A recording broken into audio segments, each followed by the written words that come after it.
Kaya ginulo nila yung Senado. Kasi ang maraming sabit, mga senador, sabi ni Ping Lacson, almost all.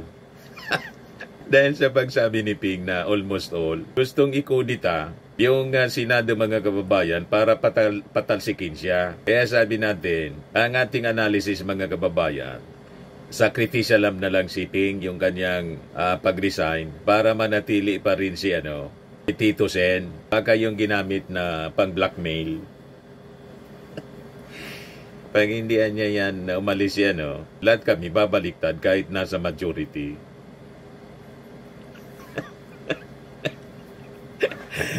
Nakita na ninyo, mga kababayan, malinaw ang cover-up sa Senado. Tapos, lagi ninyong ituturo si Martin Romualdez. Wala man kayong ebidensya, nasabit si Martin.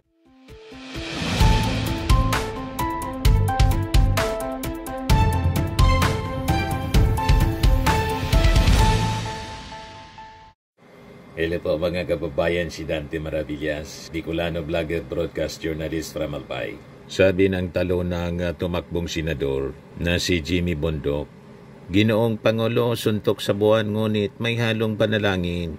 Kung para sa bayan, bibitaw po ba kayo sa pwesto dahil ito ay nais naming hilingin? Kung bumitaw kayo sa pwesto, titigil ang lahat ng gulog ito. So alam na mga kababayan, inamin niya na ang gulo mula sa kanilang kampo. Ang nanggugulo ang Duterte camp kasi titigil daw ang gulo pag mag-resign yung Pangulo. Pag nag-resign ang Pangulo mga kababayan, uupo si Sara. Huwag kami Jimmy Bondoc. Inamin mo lang ang kaguluhan. Pati sa Senado, sa Kongreso, ang nanggugulo po yung mga aso ni Digong, mga aso ni Sara, lalo yung mga sabit sa insertions. Kaya pati mga kababayan si Ping Lacson nadamay, na pressure, nag-resign na lang po mga kababayan. Pagkatapos yung mga kakampi nila sa Senado, ang itinuturo na mastermind, lalo na si Chis Escudero, si Martin Romualdez daw.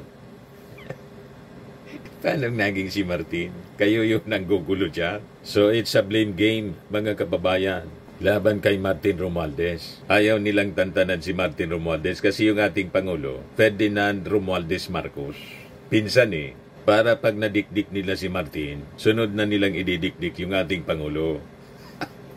Nagets ninyo yung strategy ng propaganda nila? Lahat sila ingay, all noise. Wala man pong ebidensya. Sana niya Mr. Maravillas walang ebidensya doon sa issue ng insertions kasi lahat ito nagmula sa insertions. Wala mang pirma po si Martin doon sa insertions. Sa BICAM, nag-usap-usap sila. Kaya tama itong post ni Benji Contreras. Panay ang bintang ni Escudero na si former Speaker Martin Romualdez ang utak ng insertions pati ng corruption sa flood control projects. Pero hindi siya kasama sa bicameral committee na nagpasa ng 2025 GAA kung saan napakalaki ang budget insertions. Si Escudero ay kitang-kita na nakapirma siya sa BICAM report para sa 2025 budget kung saan sinasabing meron siyang 142.7 billion insertion. Walang maipakitang ebidensya si Escudero sa mga bintang at aligasyon laban kay Romualdez. Pero maraming ebidensya ang nagtuturo sa kanya. Yan ang ebidensya mga kababayan. May nakita kayong Martin Romualdez dyan? Mayroon, Senator Francis Chis Escudero. Yan nakapirma siya. Si Martin wala, blanco. Ito yung unang page. Senator po, chairperson ng Senado, Finance. Si Saldico sa Congress. Wala kang makita dyan na Martin Romualdez. Wala kang makitang Martin. Mayroon, Chis Escudero. Chis Escudero, malinaw. Kaya ginulo nila yung Senado. Kasi ang maraming sabit, mga senador, sabi ni Ping Lacson, almost all. Dahil sa pagsabi ni Ping na almost all, gustong ikudita yung Senado mga kababayan para patalsikin siya. Kaya sabi natin, ang ating analysis mga kababayan, sacrificial na lang si Ping yung kanyang pag-resign para manatili pa rin si Tito Sen. Baka yung ginamit na pang-blackmail. Pag hindi niya yan umalis yan, lahat kami babaliktad kahit nasa majority.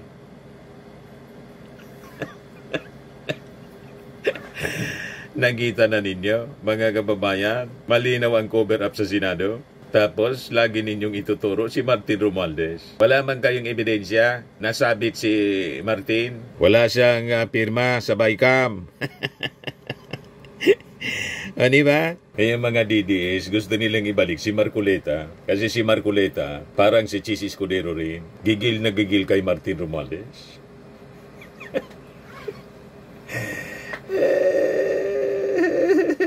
Unang-una mga kababayan, si Martin, walang pirma sa BICAM report. Yun pinakita ko sa inyo po. Si Chis may pirma. Si Saldico may pirma. Si Grace po may pirma. Another members of Congress and Senate sa BICAM. Wala din si Martin mga kababayan sa small committee. Wala siyang papel sa final insertions. Ang mga kasama, mga kababayan sa small committee, yung mini-mention niya, ni Toby Chanco, si Saldico, tapos si Chis Escudero. Kaya nga po si Chis Escudero, baka yun ang purpose niya kung bakit siya nahuli kamdong pumunta sa Congress. O diba? Bakit ang isang senador pupunta pa sa Kongreso? Nahuli kam tuloy.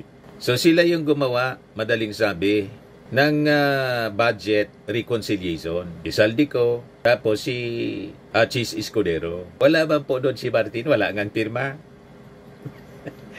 Di ba? Ni pangalan niya wala. Kasi malinaw naman po, sa legislative process po mga kababayan, hindi po talaga gumagawa ang insertions yung speaker. Institutional na ito po. Pero linawin natin, tulad ng sinabi po ni Ping Lacson at sa kanidating Senate President Franklin Drilon, wala man masama sana sa insertions. Kasi that is the same with amendments. And in fact, the term insertions in amendments, it is being used sa legislation interchangeably. Sabi yan po niya sa isang interview ni Franklin Drilon. Ang masama, pag nangialam ka na sa budget, nangialam ka pa sa, siyempre mangingialam sa budget kasi member sila ng small committee or ng BICAM. Ang masama, nangialam ka pa sa project implementation. Worse, kung yung project implementation, guni-guni, pero kumobra ng kickback. Di ba po? Yun ang masama. Insertions per se, hindi po masama kasi parte sila ng legislative process and that's part of the job ng mga congressmen at senator. Ang masama, mangialam sa implementation ng project na hindi man yun trabaho ng mga legislador. Tapos, nangikback.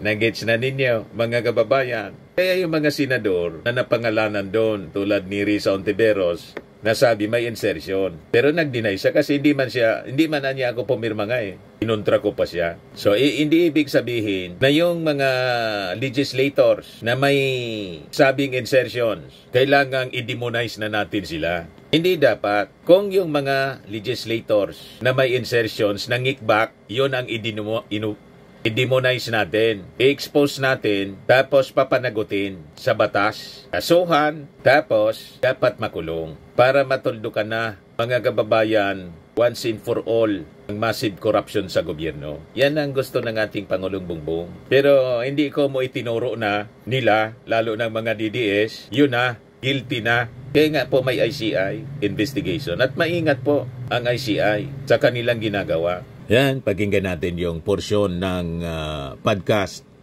ng ating Pangulo. You don't think about this anymore. Yeah. ICI has been getting a lot of flack also now, di ba? Because people are sort of prematurely judging what's going to happen in terms of what the ICI is out to do. This is a process. Yeah. Much of what we've heard are allegations. Right. Si ganyan, nagnakaw eh. Si ganyan, binigyan ko ng pera. Si ganyan. We have to prove it. Yeah.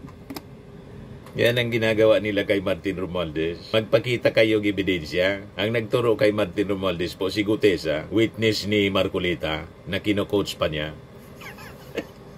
Magpakita kayong ebidensya. Iharap ninyo si Gutesa sa DOJ to substantiate his allegation against Martin Romualdez. Pag napatunayan niya may malakas na ebidensya talaga laban kay Martin, hindi yan kukonsintihin ng ating Pangulong Bongbong Marcos. Walang pinsan-pinsan. Sinabi niya yan sa mga previous interviews. Walang kaibigan, walang pinsan-pinsan, walang kaalyado sa politika. Kailangan gawin ito, mga kababayan, para po umasinso naman ang Pilipinas. Yan o. You don't want to go after people who are innocent. Now, we know many of these people are not innocent. Okay. Many. But if you're going to bring them to court, you must have a very strong case. Look, Correct. anong mangyayari? Minadali natin. Hindi kumpletong ebidensya natin. Malabo yung ebidensya natin. Pero pinilit natin. Yeah. Natalo yung kaso. Yeah. Can you imagine? I know. Kaya ginugulo nila yung investigasyon ng Senado. Nagets na ninyo? Ginugulo ng mga supporters ng Duterte. Tapos yun ang rason bakit pre-measure nila si Ping Lacson na mag-resign. Marami sa kanila kasi yung sabit. Ang gusto nilang direksyon, mga kababayan, idiin nila si Martin lang. Si Saldico, si Martin Romualdez, idiin nila. Tapos, cover up yung sa kanila. Payag kayo sa ganon? Dapat lahat ng may kasalanan, sabi ng ating Pangulo, managot sa batas. At yung resignation is not enough. Tulad ni Saldico, nag-resign. Si Martin Romualdez, nag-resign din bilang speaker. That is not enough. Kailangan na niya, we dig up to the bottom nitong korupsyon sa gobyerno. I think that would be much, much, much worse. But I think that's also something that the people who like marched on September 21 have to kind of understand also, di ba? Yeah, but it's understandable din because it's the sins committed, and I call them sins. It's it's no longer mistakes or corruption. The sins they committed is hard to swallow. I understand that, but if we, we are a nation, a people of laws, we have to follow the law. Correct. Otherwise, whatever we do is not legitimate. Ikulong mo. Ang gusto po ng mga DDS, kung sinong tinuro nila, ikulong lahat agad-agad. Walang due process po. Parang yung AJK tukang. Basta't itinuro nila, itukang na yan, AJK na yan, kill ka agad. Walang ganong mindset po. Ang ating Pangulo dapat dumaan sa due process. At iyon ang binibigay ng ICI, mga kababayan. Yan ang objective ng ICI. Malalimang investigasyon. Pasalamat sila. Ganon ang mindset ng ating Pangulo. Ayaw niyang lumabag sa batas. Sasabihin, hindi, wala ka namang ebidensya, wala ka namang ipinakita, hindi mo sinagat yung ganito, hindi mo sinagat. We have to be thorough also. If we're actually going to punish these people, we have to be very, very clear about what we are doing. And we have to be very, very clear that we go after the guilty ones. Correct. Because some of the guilty ones, they're trying to derail the system. Hindi ako yan, si ganito yan. Turo ng baka turo. mapunta tayo doon, no? Let's make sure that we get that yung talagang guilty. And confuse the issues, di ba? Yeah. Well, that's one of the political and legal strategies that people employ.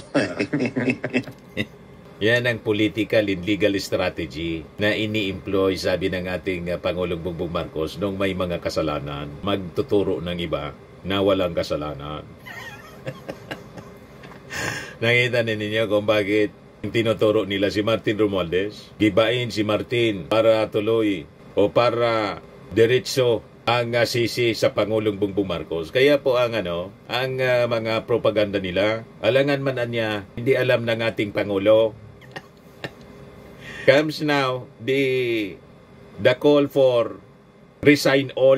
Nakita niya? Ginugulo nila. Yung minion ng mga Duterte, si Alan Peter Cayetano, yun ang sinusulong. Ginugulo nila, mga kababayan. Kasi karamihan sa kanila sabit. Sabi ni Erice, ICI member losing hope might resign due to insufficient authority, sabi po ni Erice. Sagot ng ICI, mga kababayan, Executive Director, hindi totoong may miyembro ng ICI na gustong mag-resign. Buo po ang ICI at patuloy silang nag-iimbestiga ayon sa kanilang mandato. Kita ninyo? Pati yung ICI, gusto nilang intrigahin. Di ba niya, Mr. Maravillas? Dilawan yun si Erice. Ang mga Duterte po, hybrid dilawan. PDP laban ng partido. Kaya, nakita ninyo, mga dilawan at saka Duterte, iisa yung mindset, manggulo, anti-Marcos. Ganon sila. mga kababayan, kasi ang objective nila, sila ang mag-take over. Either yung Duterte or yung mga Dilawan. Basta hindi Marcos. So makikita ninyo sa strategy ng mga propaganda ng mga DDS, vloggers, and DDS senators. Paul Martin down para maitaas nila yung kanilang gustong sumikat para iposisyon mga kababayan sa 2028 presidential elections. Presidential and vice presidential elections. Ang akala nila, hindi natin maalata. Huwag ganyan. So, makikita ninyo sa mga takbo ng investigasyon at istorya, si Martin po walang bahid, kaya pilit nilang binabahiran.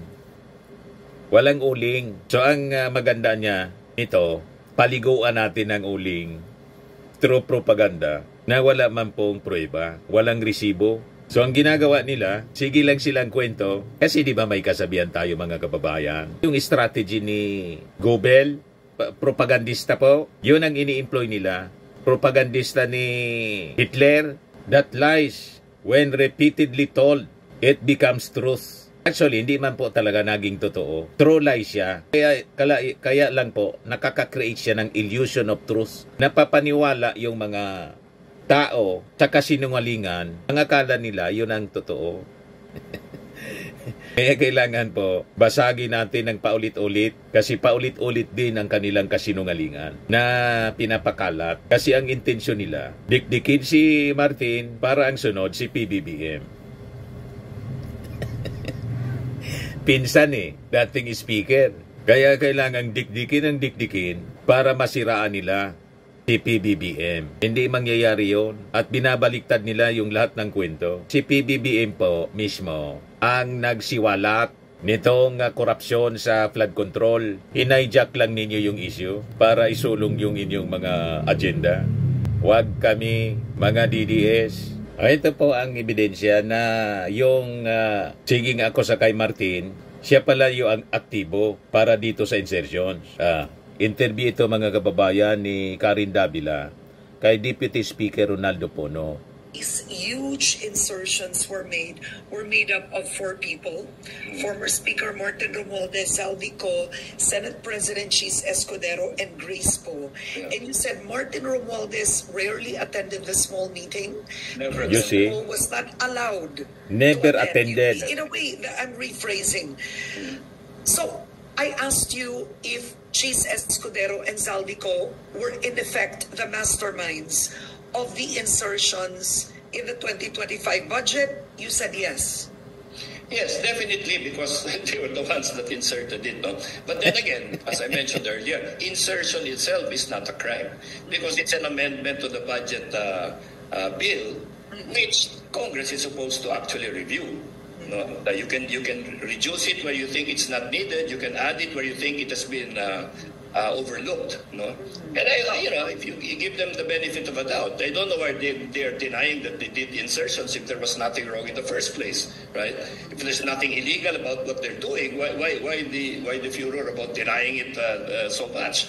But again, if you want to link.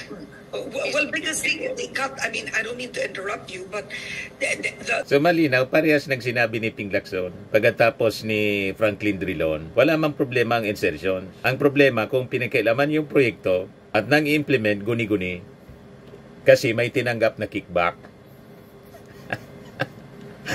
Nakita ninyo? Sabi ni Pono, never na nag-attend a small committee meeting si Martin Romualdez. Kaya sa kanya, ang mastermind ng insertions. Sinabi niya, wala mang problema sana kung walang kickback.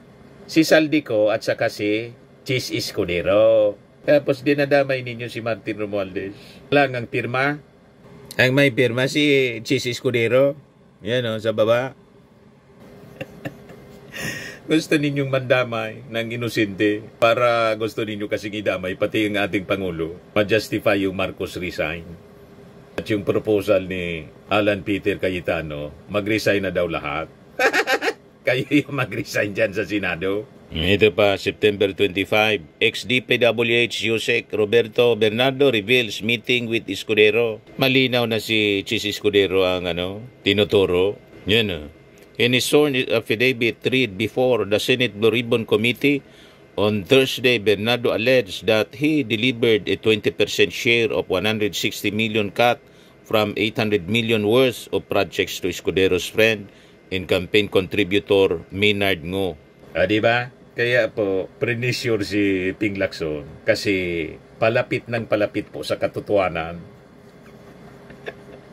Natutumbok, mga kababayan, yung maraming senador, ang natutumbok, ang gusto nila, tumbukin si Martin at mga congressmen. Wala man problema sana kung may ebidensya. Kung wala man ebidensya, at yung testigo ni Marcoleta po, nagtago na. Ayaw matanong ng DOJ, talagang kaduda-duda. Di ba po?